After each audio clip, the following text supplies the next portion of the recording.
지금 질병관리본부에 있는 그 정은경 중앙방역대책본부장이요. 뭐 다양한 그 삼원으로 된 기자회견을 열어서 듣고 있는데요. 오늘 보니까 대남병원에서의 발병 현황, 그다음 발병에 대한 배경까지 좀 상세하게 얘기를 하고 있는 것 같아요. 그 오전 아우지 오후상 변한 게 어떤 게 좀 있습니까? 네, 일단 총 확진자 수는 763명입니다. 네. 어제 오후 4시와 비교했을 때는 161명이 늘었다고 말씀드렸는데 어제 오전 9시와 대비해서 그러니까 하루 동안에 207명이 늘었습니다. 네. 사망자는 어제 3명이 발생했습니다. 그 저녁에 2분이 더 사망하셨기 때문에 합쳐서 모두 3분이 돌아가셨고 네. 모두 청도 대남병원에 입원 중인 환자들이었습니다. 그리고 지역별 통계도 발표가 됐는데 이게 역학조사 결과에 따라서 조금씩 조정이 있습니다.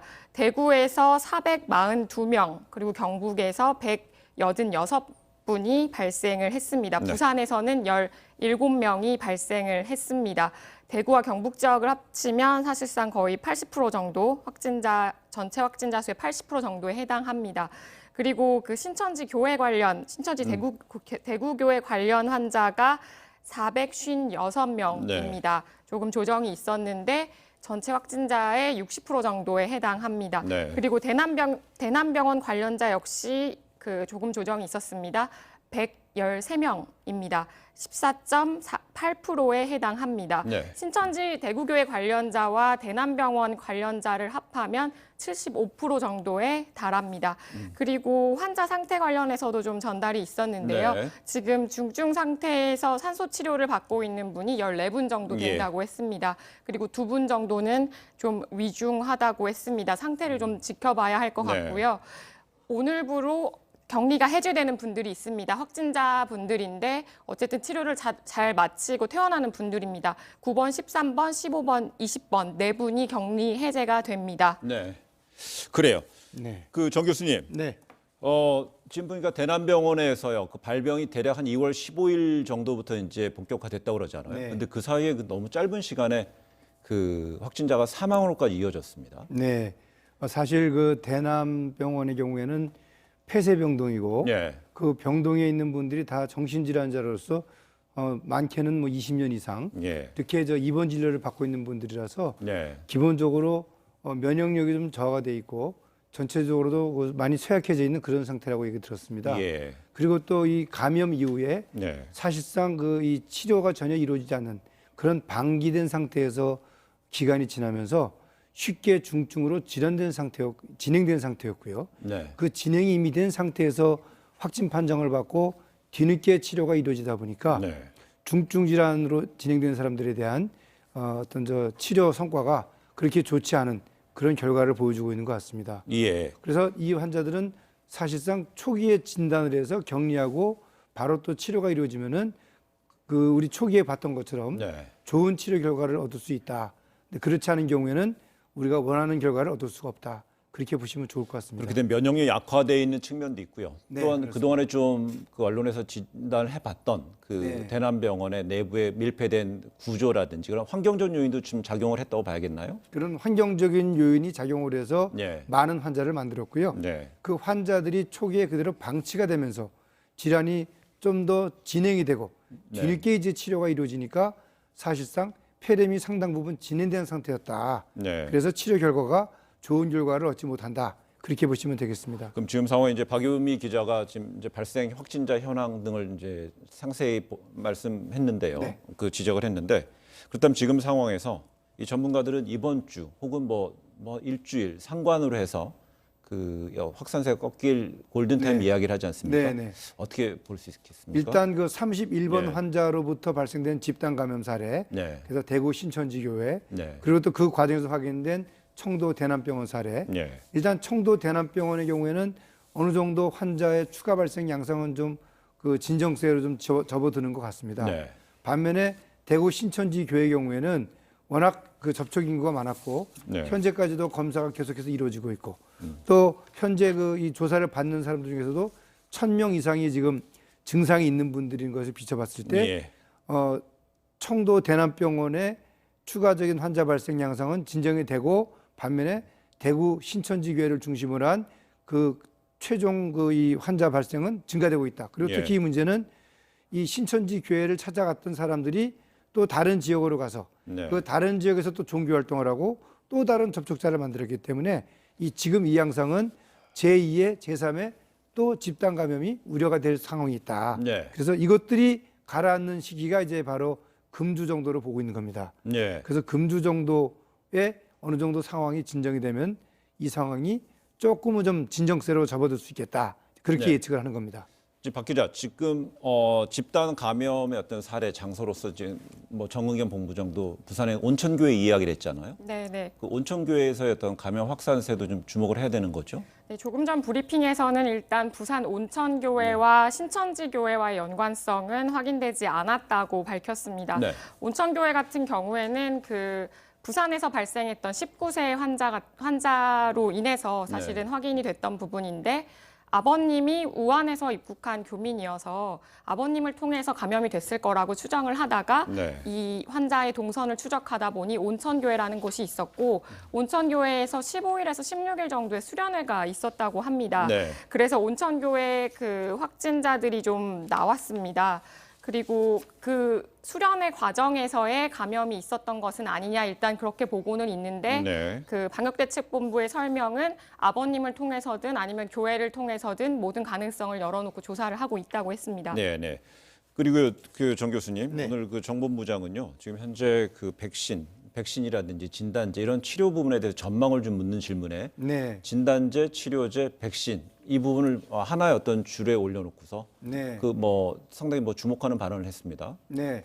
현재 예. 세계보건기구에서도 네. 백신 개발에 대한 가시적인 성과를 발표한 바 있습니다. 네. 또한 미국에서는 지금 에볼라 치료제가 실제로 지금 미국과 중국에서 이 환자들에게 적용이 되고 있어요. 예. 임상 3상을 지금 하고 있는데 그렇듯이 어느 정도 기존의 치료제를 통해서 이 코로나19에 대한 치료 방법 또 새로운 약의 개발 이런 부분을 하고 있습니다. 예. 우리 정부도 현재 국립보건연구원과 또 관련되는 유관 기관들 전문가들이 함께 이 치료제와 백신에 대한 연구를 하고 있는데 예. 아무래도 처음 우리가 접하는 질병이다 보니까 단기간의 성과를 거두기보다는 좀 더 중장기적으로 성과를 좀 거둔다라는 마음으로 너무 성급하지 않게 그렇게 준비를 하는 것도 어떻게 보면은 차분하게 대비를 하는 마음인 것 같습니다.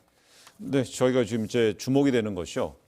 특히 이제 청도 대남병원 이야기를 하고 있습니다만은 대남병원에서 사망했던 확진자 관련해서 왜 지금 장례 절차, 장례 지침 이야기가 주목을 받는 이유는 뭘까요?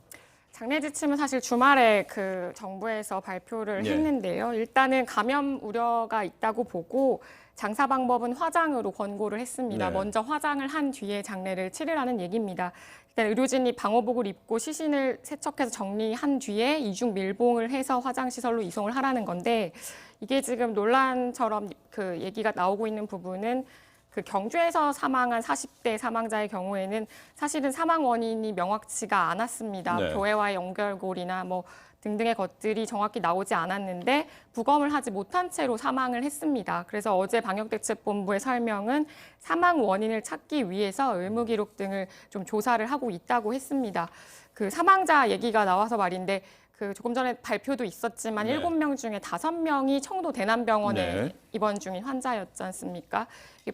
자세히 살펴보면 사실상 대부분의 사망자들이 기저질환이 있었습니다. 조금 전에 말씀드렸던 경주의 40대 남성의 네. 경우에도 만성 기관지염이 있었다고 했고요. 5번째 사망자 57세 여성인데 이분 같은 경우에는 신천지교회와의 연관성이 있는 것으로 그동안 알려졌는데 일단 오전 상황에서 방역대책본부는 교회와의 관련성이 없다고 정정을 했고요. 네. 이분 같은 경우에도 만성 신부전증을 앓고 있었습니다. 그리고 청도병원 입원 환자들의 경우에도 폐렴 같은 기저질환이 있는 것으로 나오고 있습니다. 어쨌든 고령이나 기저질환이 있을 때는 감염이 되면 상당히 위험하다는 것을 사망자 현황을 보면 알 수 있습니다. 그런데요, 정 교수님, 네. 감염병 환자가 사망했을 경우 이 화장으로 장례를 치르는 게 일반적인지 네, 사실 부터요. 이게 이제 신종 감염병이고 예. 또 이 바이러스의 감염력이 워낙 빠르기 때문에 장례를 준비하는 과정에서 또 새로운 접촉이 발생될 수가 있습니다. 예. 지난번 2015년도 메르스의 경우에도 예. 시신들에 대한 처리는 이 화장을 원칙으로 하고 예. 또 똑같은 방법을 지금 코로나19에도 적용을 하는 것으로 알고 있는데 예. 이제 그 당시에는 이 메르스로 감염돼서 치료가 계속 이루어진 상황이었기 때문에 네. 사망 원인에 대한 것들을 바로 이제 그 설명을 할 수가 있었는데 요번에 그 사망자의 경우에는 사실상 그 야근도 하고 그리고 이제 집에서 쉬는 과정에서 다음날 이 돌아가신 상태로 발견이 됐단 말입니다. 네.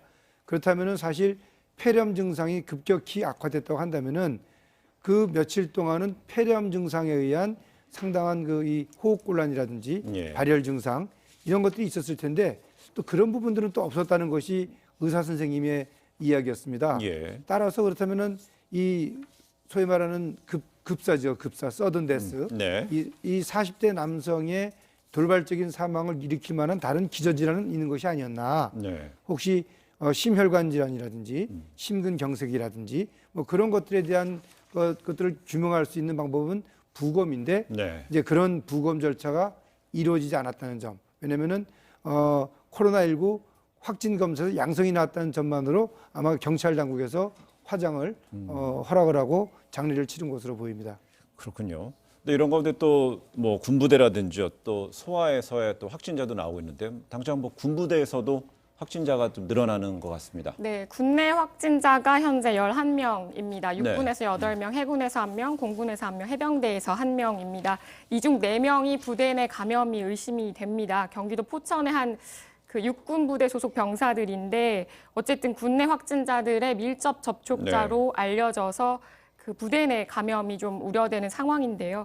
지금 현재 상태가 굉장히 확산세도 확산세지만 이렇게 집단 내 감염이 좀 늘고 있는 것들이 상당히 우려되는 것들입니다. 네. 그동안은 신천지 교회를 중심으로 해서 전국적인 확산이 이루어졌다면 지금 군부대도 그렇지만 뭐 병원 내 감염도 사실상 지금 네. 3곳 정도가 나왔고 또 부산 온천교회 또 이스라엘 순례단 같은 경우에도 그 집단 내에서의 전파가 이루어지고 있습니다. 네. 이렇게 되면 정부 입장은 아직까지는 전국적인 확산, 뭐 유행까지는 아니다. 초기 단계라고 얘기를 하고 있지만 이 집단들이 점조직이라는 표현이 맞을 좀 그럴 수도 네네. 있겠습니다만 그렇게 그 집단별로 퍼져나가는 양상들이 계속되면 상당히 위험할 수가 있습니다. 네. 그런 게 이제 소그룹이라든지 어떤 커뮤니티 내에서의 어떤 그 감염이 어떤 그 감염원 또는 어떤 소 집단의 감염원이 될 수 있다는 이야기인데요. 네. 조금 전에 군부대라든지요, 뭐 교회라든지요. 네, 그렇습니다. 이렇게 되면 이 부분에 있어서는 그래서 정은경 본부장은 전국 단위 어떤 확산에 대비하고 있다라고 얘기했기 때문에 그런 어떤 맥락으로 이해하면 되겠습니까? 네, 사실 지금 이 감염 양상이 네. 그 좁은 공간에서 밀집된 형태로 생활을 하는 분들이 상당수의 감염이 지금 확인되고 있습니다. 네. 뭐 교회도 마찬가지고 병원도 마찬가지고 또 군부대 같은 경우는 이제 내무반 생활을 하면서 또 하루 종일 또 훈련도 받고 네. 또 군인 특성상 또 소리도 지르고 뭐 이런 대화가 많거든요. 네. 그런 부분들 때문에 이 밀집 생활을 하는 그런 경우에서 어떻게 보면은 그 발열 증상이라든지 호흡기 증상 그런 분들은 바로바로 신고를 해서 격리를 받는 그런 사전 예방적인 노력이 상당히 중요한 그런 상황이라고 할 수 있겠습니다. 지금 보게 되면은요. 그래서 이제 정부에서 위기 대응을 심각 단계로 올렸는데요. 이 심각 단계가 보면 2009년 신종플루 때랑 비교해 11년 만이잖아요. 그 네, 당시에 그렇습니다. 우리 정 교수께서는 질병관리본부의 전염병 대응 센터장이었습니다. 네, 그렇습니다. 그 당시와 지금 신종플루 2009년과 지금의 시점을 비교해 보면 네. 지금 전반적으로 흐르는 추세는 네. 어떻게 봐야 될까요? 사실상 2009년도 신종플루는 5월 1일 날 최초 확진자가 나오고 11월 3일 날 심각 단계를 발동을 했습니다. 한 네. 6개월 정도가 지난 시점인데 반면에 코로나19는 이번 1월 20일 날 발생해서 어제 이제 그 심각 단계를 발동했으니까 네. 상당히 그 기간은 짧습니다. 네. 그러나 이 질환은 코로나19는 치료제나 백신이 없는 상황이었고 네. 신종플루는 치료제와 백신이 있는 상황. 따라서 접근 방법에 많은 차이가 있을 수 있습니다. 네. 그리고 또 초기 감염 양상이 신종플루는 사회적 지역사회 감염이 70일 만에 나타났습니다. 네. 근데 이 코로나19의 경우는 지역사회 감염이 한 달이 되는 그 시점에서 확인이 됐다는 점에서 예. 훨씬 더 빠르게 이 질병이 지역사회 감염도 생기고 네. 또 사망자의 경우에는 신종플루는 108일 만에 나타났습니다.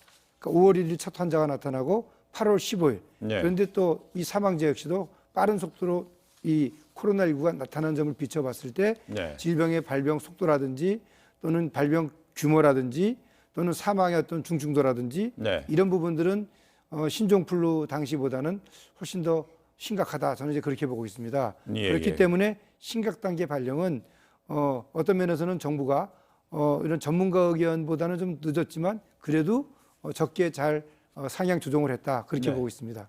그렇군요. 그